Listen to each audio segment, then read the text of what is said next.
Olá, olá, tudo bem com vocês? Estamos aqui hoje na TV Atualidades do Direito para tratar de um tema relacionado a direito do consumidor.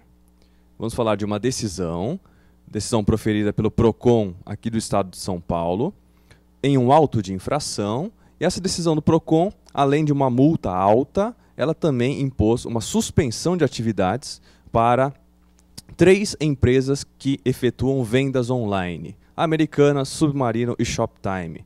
Para comentar essa decisão, eu tenho a honra de conversar aqui com meu amigo e professor Fabrício Bolzan. Tudo bem, Fabrício? Tudo bem, professor Ivan, uma satisfação falar com os colegas do Brasil no Atualidades do Direito novamente. Maravilha. Professor Fabrício, qual a sua opinião a respeito dessa decisão do PROCON?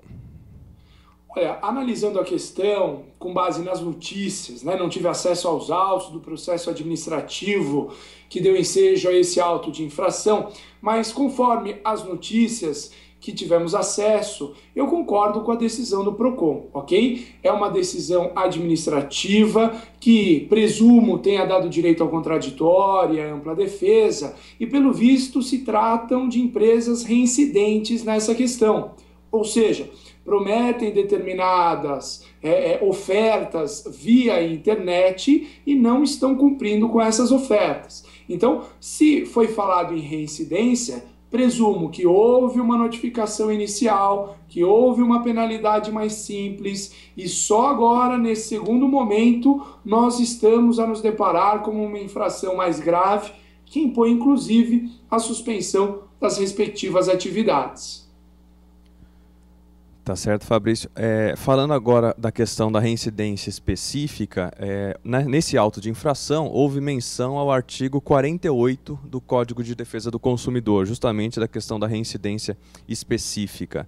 E você concorda que uma empresa tem a sua atividade suspensa pela reincidência específica?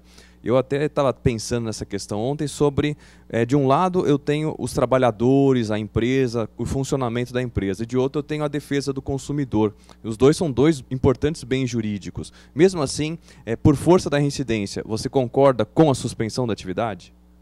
Olha, o artigo 48, professor Ivan, quando fala em relação ao direito do consumidor, artigo 48 do CDC, portanto, ele fala da vinculação do pré-contrato, ou seja, não é só o contrato que vincula o fornecedor, também qualquer recibo, também qualquer pré-contrato vincula o fornecedor, ok? Então nós temos que, no Código de Defesa do Consumidor, existe o princípio da vinculação da oferta, que está lá no artigo 30 do CDC, e o 48 fala que também vinculam os pré-contratos, os recibos, questões que muitas vezes ainda não estão formalizadas em sua integralidade, mas essa pactuação inicial já é suficiente para a vinculação do fornecedor. Logo, se o fornecedor não cumpre com a parte dele, ele será penalizado. Conforme visto pelas notícias, estamos diante de empresas reincidentes e o objetivo da penalidade administrativa é ir se agravando conforme ocorrem as reincidências. Concordo com o professor Ivan quando fala dos dois aspectos. De um lado, a livre iniciativa, os trabalhadores das empresas que tiveram aí as atividades suspensas, e do outro lado, o direito do consumidor. Estamos diante de um sopesamento de princípios, diante de um conflito de direitos de tamanha importância, qualquer que sejam os lados analisados. Mas estamos diante de uma decisão administrativa. Se as empresas entendem que houve abuso, que houve ilegalidade, que houve qualquer exagero na imposição dessas medidas, o Poder Judiciário está aí para evitar qualquer tipo de arbitrariedade por parte da administração. Então, o PROCON entendeu por bem impor essas medidas. Presumo que tenha dado direito ao contraditório e à ampla defesa. Mas se houve qualquer falha nesse sentido, as empresas estão totalmente munidas de instrumentos processuais hábeis, inclusive de caráter liminar, de caráter cautelar, para evitar e suspender qualquer penalidade nesse sentido. Maravilha, professor Fabrício. Uma última questão, que eu escutei alguns comentários de ontem para hoje relacionados a esse tema, com a seguinte colocação. pode ser que em algumas situações a empresa não consiga entregar o produto por caso fortuito, força maior, aquelas questões que rompem o nexo causal, né? Então, só para confirmar, a responsabilidade desses fornecedores, quando prometem a entrega em 7 dias úteis, por exemplo, é uma responsabilidade objetiva?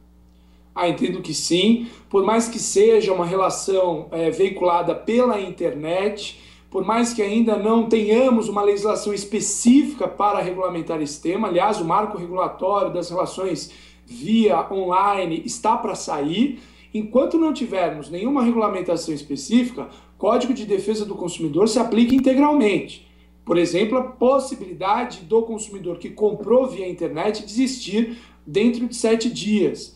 E mesmo quando tiver um marco regulatório das relações via online, entendo que o CDC, como uma lei geral de proteção do consumidor, também vai se aplicar a esse tipo de relação. Então, se o CDC se aplica às relações via internet e o CDC tem como regra a responsabilidade objetiva, sem sombra de dúvidas, aplicamos a responsabilidade objetiva a esse tipo de relação, a esse fornecedor. Professor Fabrício, muito obrigado pelos seus comentários sobre essa importante decisão do PROCON. Como o senhor bem lembrou, trata-se de uma decisão administrativa, exarada em um auto de infração. Portanto, ainda cabe recurso para o próprio PROCON em 15 dias, né?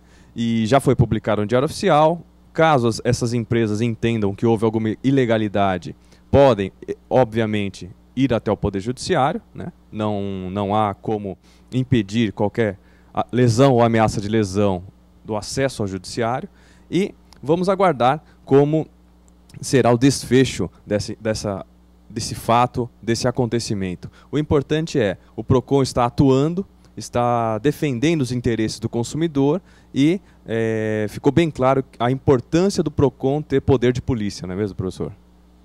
É isso mesmo, professor Ivan, foi um prazer falar com todos os colegas do Atualidades do Direito e até uma próxima, se Deus quiser.